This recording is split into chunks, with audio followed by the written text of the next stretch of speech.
Salam persaudaraan dari Bukit Sandar Matahari Ledaleru.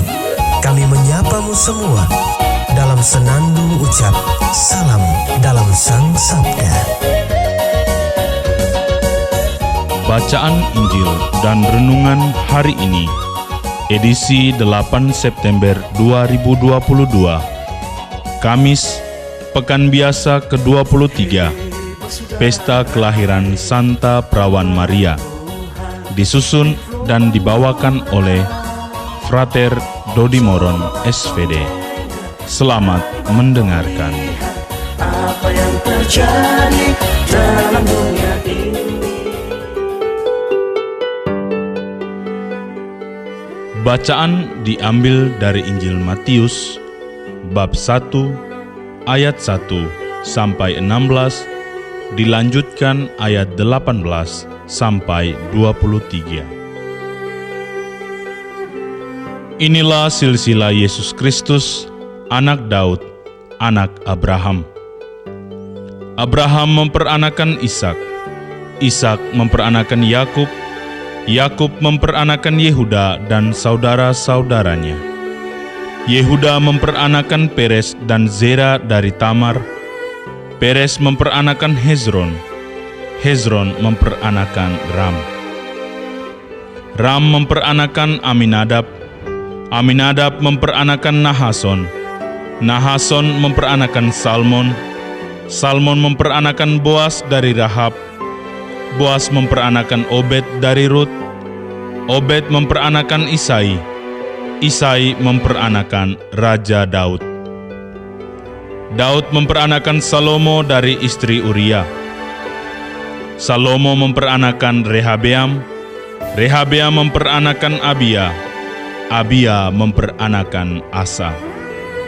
Asa memperanakan Yosafat, Yosafat memperanakan Yoram, Yoram memperanakan Uzia. Uzia memperanakan Yotam, Yotam memperanakan Ahaz, Ahaz memperanakan Hizkia. Hizkia memperanakan Manasye, Manasye memperanakan Amon, Amon memperanakan Yosia. Yosia memperanakan Yekonya dan saudara-saudaranya pada waktu pembuangan ke Babel. Sesudah pembuangan ke Babel, Yekonya memperanakan Sealtiel, Sealtiel memperanakan Zerubabel, Zerubabel memperanakan Abihud, Abihud memperanakan Eliakim, Eliakim memperanakan Azor, Azor memperanakan Zadok, Zadok memperanakan Akhim, Akhim memperanakan Eliud, Eliud memperanakan Eleazar, Eleazar memperanakan Matan, Matan memperanakan Yakub, Yakub memperanakan Yusuf suami Maria yang melahirkan Yesus yang disebut Kristus. Kelahiran Yesus Kristus adalah seperti berikut. Pada waktu Maria ibu Yesus bertunangan dengan Yusuf, ternyata Maria mengandung dari Roh Kudus sebelum mereka hidup sebagai suami istri. Karena Yusuf suaminya seorang yang tulus hati dan tidak mau mencemarkan nama istrinya di muka umum, ia bermaksud menceraikannya dengan diam-diam. Tetapi ketika Yusuf mempertimbangkan maksud itu, malaikat Tuhan nampak kepadanya dalam mimpi dan berkata, "Yusuf anak Daud, janganlah engkau takut mengambil Maria sebagai istrimu, sebab anak yang di dalam kandungannya adalah dari Roh Kudus. Maria akan melahirkan anak laki-laki, dan engkau akan menamakan dia Yesus, karena dialah yang akan menyelamatkan umatnya dari dosa mereka." Hal itu terjadi supaya genaplah yang firman Tuhan yang dinyatakan oleh Nabi, "Sesungguhnya anak darah itu akan mengandung dan melahirkan seorang anak laki-laki, dan mereka akan menamai dia Immanuel, yang berarti Allah menyertai kita." Demikianlah sabda Tuhan. Terpujilah Kristus.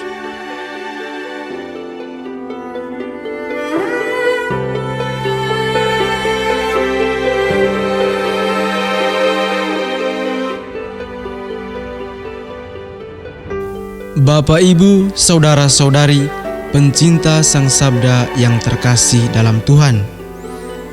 Renungan kita pada hari ini berjudul Menjadi Penyalur Kerahiman Allah bagi Sesama.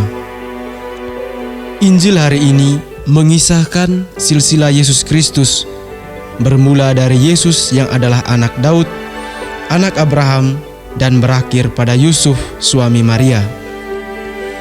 Di sini penginjil Matius memberikan informasi tentang sisi kemanusiaan Yesus, bahwasanya Yesus tidak hanya memiliki sisi ilahi, melainkan juga sisi manusiawi.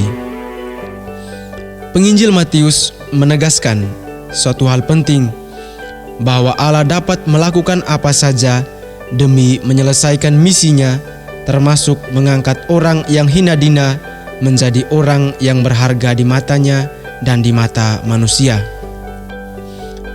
Hal ini juga menunjukkan besarnya rahmat kerahiman Allah bagi umat manusia, di mana Allah senantiasa menganugerahkan dan menyediakan benih kebaikan dalam diri masing-masing orang. Bukti kemurahan kasih Allah itu tampak dalam diri Yusuf dan Maria. Mereka mengatakan ya atas undangan dari Tuhan. Yusuf mengatakan ya atas undangan dari Tuhan untuk mengambil Maria sebagai istrinya, dan Maria menjawab ya atas undangan Tuhan untuk menjadi bunda Allah. Jawaban ya dari Bunda Maria tidak lain karena imannya yang teguh terhadap karya penyelenggaraan dari Allah. Bunda Maria yakin bahwa dalam Tuhan segalanya akan menjadi mudah. Bunda Maria seturut ajaran gereja sebagaimana dikemukakan oleh Paus Pius ke-9 dalam Konstitusi Apostolik Ineffabilis Deus tahun 1854, menyatakan bahwa perawan Maria dari saat pertama dikandung berkat rahmat istimewa dari Allah yang Maha Kuasa dan berkat Yesus Kristus dibebaskan dari setiap noda dosa asal. Bunda Maria telah ditentukan sedari awal oleh Tuhan untuk menjadi bunda Allah. Kita juga dapat mengetahui praktik hidup suci yang ditunjukkan oleh Bunda Maria dalam hidup kita, entah kita ketahui dari kitab suci, tradisi, maupun ajaran resmi dari gereja. Keutamaan-keutamaan hidup Maria nampak dalam kesederhanaannya, semangat kerendahan hatinya, kekudusannya, kesuciannya, kesetiaannya, dan ketaatannya kepada kehendak Allah. Keutamaan-keutamaan ini merupakan buah dari jawaban ya terhadap undangan dari Allah. Atas kerahiman Allah, ia dipilih menjadi sarana untuk menghadirkan keselamatan Allah bagi manusia. Bapak, Ibu, saudara-saudari pencinta Sang Sabda yang dikasihi Tuhan. Sebagai pengikut Kristus, kita yakin bahwa kita adalah orang-orang yang dipanggil untuk melanjutkan kerahiman Allah itu bagi sesama dalam hidup kita. Pertanyaan untuk kita, sudah layakkah kita untuk melanjutkan misi Tuhan ini? Untuk itu, hendaknya kita belajar dari Bunda Maria yang pesta kelahirannya kita rayakan pada hari ini. Melalui keutamaan-keutamaan hidup Maria, kita belajar untuk menjadi pribadi yang sederhana, rendah hati, suci lahir dan batin, dan setia pada kehendak Allah, agar kita layak menjadi pembawa Sang Sabda dalam seluruh pesiaran hidup kita dan membagikannya kepada sesama di sekitar kita. Bapak, Ibu, saudara-saudari pencinta Sang Sabda yang dikasihi Tuhan. Pada hari ini juga seminari kita, Seminari Tinggi Santo Paulus Ledalaro, merayakan ulang tahunnya yang ke-85.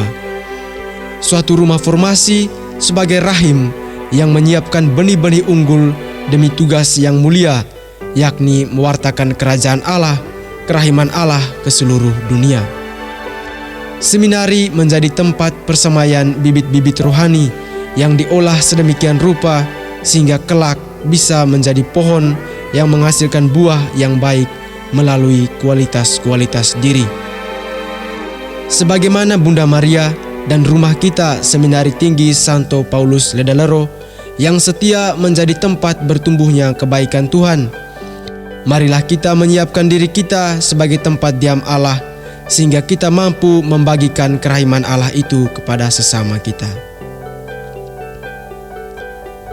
Ya Tritunggal yang Maha Kudus, mampukanlah kami untuk menjadi pribadi yang sederhana, tulus, suci dan setia pada kehendak-Mu sebagaimana yang telah ditunjukkan oleh Bunda Maria, agar kami Engkau perkenankan menikmati kemurahan kasih-Mu dan mampu mewartakan kerahiman-Mu dalam hidup kami. Kami juga berdoa bagi seminari kami, semoga Engkau senantiasa menyertai seluruh proses formasi di lembaga ini dalam mempersiapkan bibit pewarta sabda yang unggul dan tetap eksis di tengah gempuran tantangan zaman ini. Amin.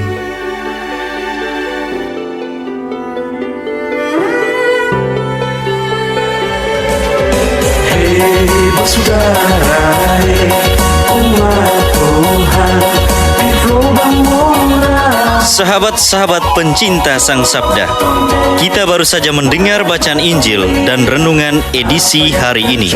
Sampai jumpa kembali pada edisi berikut. Terima kasih kepada Divisi Kerohanian website Seminari Tinggi Santo Paulus Ledalero. Semoga Sang Sabda menjiwai seluruh pengalaman hidup kita hari ini. Tuhan memberkati kita sekalian. Amin. Dalam satu hati, di dalam kasih Yesus.